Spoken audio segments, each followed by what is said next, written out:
Just over a week ago, I walked into the SIG Academy for the first time. I was a confident gun owner, but I'd never done any sort of serious training.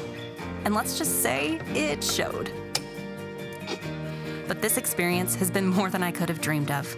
I laughed, I cried, I sweat, I failed, I succeeded, I learned, and above all, the SIG team was amazingly supportive and put me at ease from the very beginning.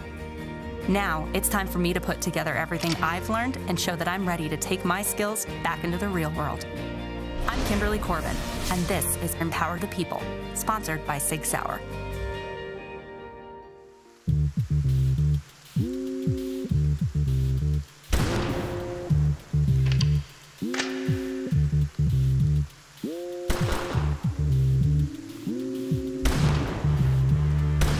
This is our live fire team shoot house. You're gonna go into the shoot house being incredibly cognizant of trigger finger discipline, muzzle management, also target acquisition. Just take it nice and slow. Everything that you're about to encounter in here, you have been trained up on or have had experience with. I'm ready, feeling good. Awesome, that's what I want to hear. Let's do it. All right. At the end of the day, this is a learning exercise, but I will also have that mindset of this could easily happen in my own home or a loved one's home or in everyday life. When you enter the room, just treat it as you would a normal open space and solve the problem. It's totally on you to do it how you want to do it. All right. Shoot house starts now. Go for it. Open door to the left. It is open, clear. There's a door on the right that is closed. Blank wall to the right, blank wall on the far side. A wood target with a closed door behind it. Anybody in there?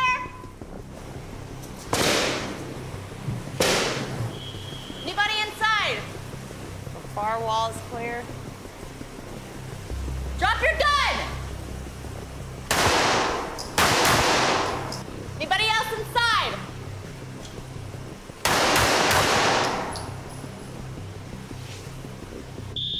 All right, go ahead, holster. What did you see here? A dude with a gun. Right, you killed Jethro for drinking a beer. We changed up the targets a little bit. You saw the target, you shot. Was there some issues with that? I shot the guy that was holding a beer can because I didn't even see the beer can. I'm in here to shoot. That was my mindset. Shooting is difficult.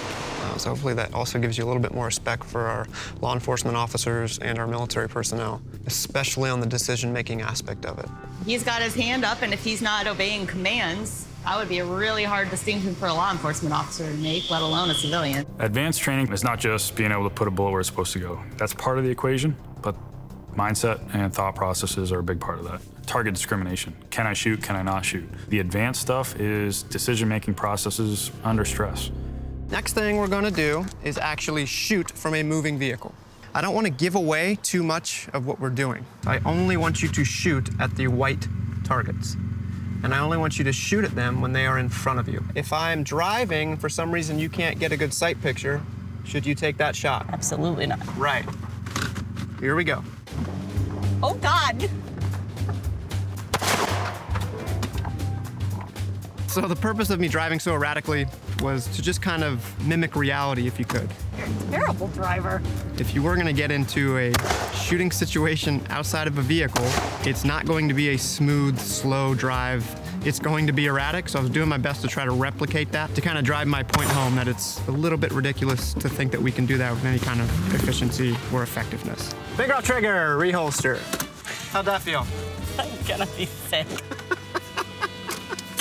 All right, let's talk about it. That was shooting from a moving vehicle. What are your thoughts? You can't see out the side, and you kind of lose your peripheral vision. Absolutely. So acceleration, braking, turning, all of those things make for pretty difficult muzzle management, right? Yes. Getting those sights on target is darn near impossible. I didn't shoot very much because I was very unsure of where my shots were gonna go. And that responsibility doesn't just go out the window. Oh, pun. Oh. Boom. All right, so my favorite experience was just seeing the light bulb. You making your own corrections, us not even having to step in there and do that. You know, you said, oh man, I could have done this a lot better. And you recognizing that and being able to correct it and have the tools and the knowledge there to just fix it yourself. That was probably the biggest reward for me.